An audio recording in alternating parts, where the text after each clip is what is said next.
Honestly, Gabe White's Pistol Shooting Solutions classes has so much to give to you. I wish I could just give you the whole 16 hours, but you wouldn't watch it and it wouldn't be respectful to Gabe either. But he has so much good information. And part 2 here is Gabe talking about hand speed and what potential, how fast you could potentially draw your firearm from concealment, and hear a little bit of difference between efficiency and speed. Now, Gabe is ridiculously fast with a gun. I was watching him all weekend hammer A-zone hits from 7 yards in 0.7 seconds from concealment. So when he starts talking about how do I get faster with my hands, you get to watch him talk about how he sees that, how he teaches it, what he recommends to people. We're also going to show just a little bit of me doing that, and you can see my hand speed's not where I want. It's definitely an area that I'm improving. So enjoy a fantastic lesson from Gabe. Today's video is brought to you by MagTech Ammunition, the exclusive supplier of range ammunition for all active self-protection training. We really ideally want to explode into motion. From the moment we start moving until the end of the draw, we want to get the hands going as quickly as possible. This is one of the key areas where I think a lot of defensive handgun practitioners could improve. Usually the draw is done in a certain sequence. In teaching it and learning it. You start out with the segmented parts of the draw. Oh, okay, so on day 1 you learn, okay, so I do 1, 2, 3, 4. And then after you've done that for a while, it all becomes one motion, right? But it's maybe still pretty pokey. You go 1 motion, but it's a pretty pokey motion. And at some point, the third step, and this is what I think all of you are eminently suitable for, is you already have that. It's already one motion. Now you need to do the same thing, moving your hands about as fast as you can. So if we were to define just kind of conceptually, how fast could my draw be? I don't even need to touch the gun for this. You can just move your hands as if you were drawing the gun and see how fast can I move my hands. So if I move my hands from here to here and then together and out, okay, so that's how fast my draw could be. Okay, from strong side, how fast could my draw be? From strong side, how fast could it be to move my hand back to the gun and back to here and out? Pretty fast. Okay, so now, and this is a lot more complicated than it sounds, now we also need to draw the gun correctly along with that. But why do we need to change the way the hands move? We don't. And I know there are some of you who are martial artists or have been or are martial artists in class, and for me this is wholly rooted in martial arts training from my childhood, the way I'm moving my hands and exploding into motion. So there's a Steve Anderson term, move like you touched a hot stove, especially the part where you're going from 0 to getting master grip. That part is often done, it's almost like somebody's deliberately doing it in slow motion. Move as fast as you can from the very beginning, like a strike or a block. I mean, like a strike or a block, or like an eye jab or something.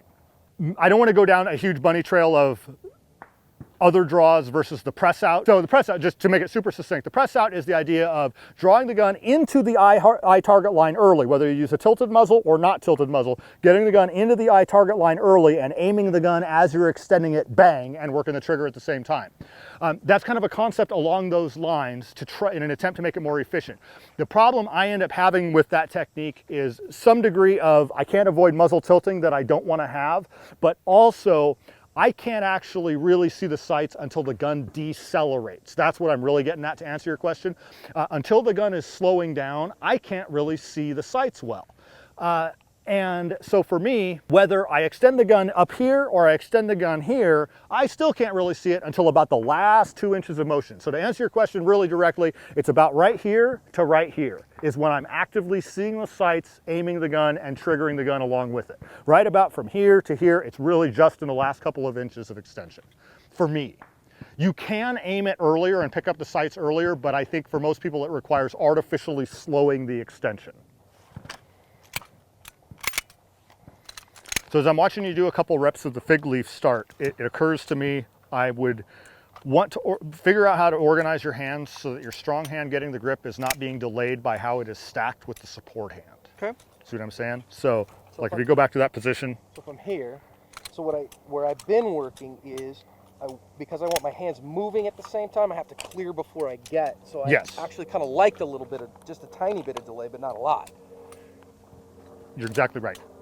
So I'm here. Yeah, I hear you. I kind of had a half-baked thought there. That was, I think that you are exactly right. That's actually part of the function also of my slightly more circuitous master hand path. This gets cleared before master hand's getting there. So that's like okay. from here, yeah, that's same cool. thing. I'm coming this way.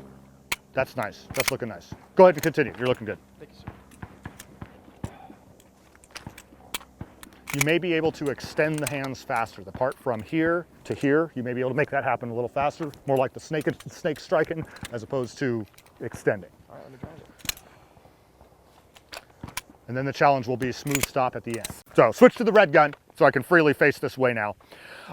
So there may be a balance to be had between raw speed and economy of motion.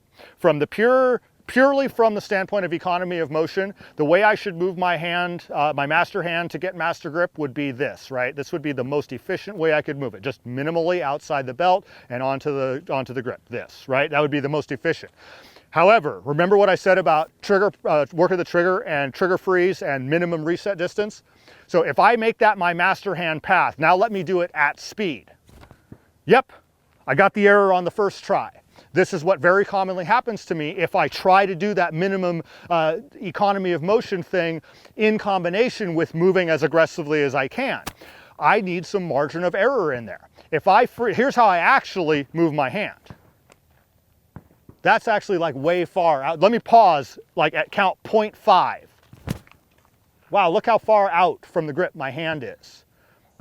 Now, it's not some ridiculous amount out, but it is out way further than a pure economy of motion evaluation would suggest is correct. But what I get in exchange for that is exploding into motion at full speed from the very beginning at the first part.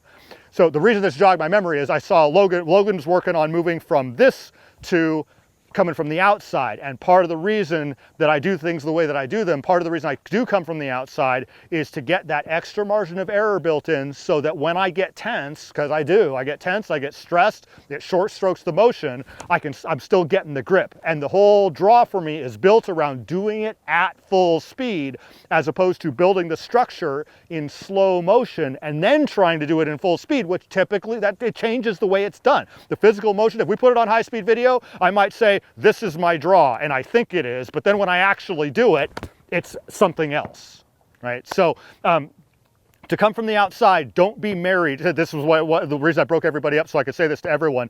Don't be married to this minimum distance travel of hand to here. It's okay if you move your hand out further. If the whole thing is happening very quickly, it's going to make up the difference.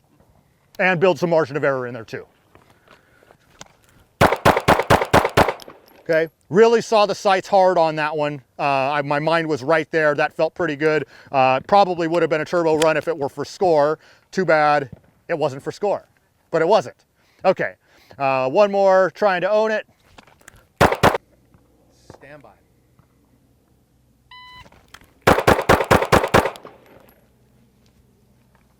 .204. Okay, so I got 204 with 6 alpha. 6 alphas. So minus a quarter is 179 adjusted, so turbo run on that one.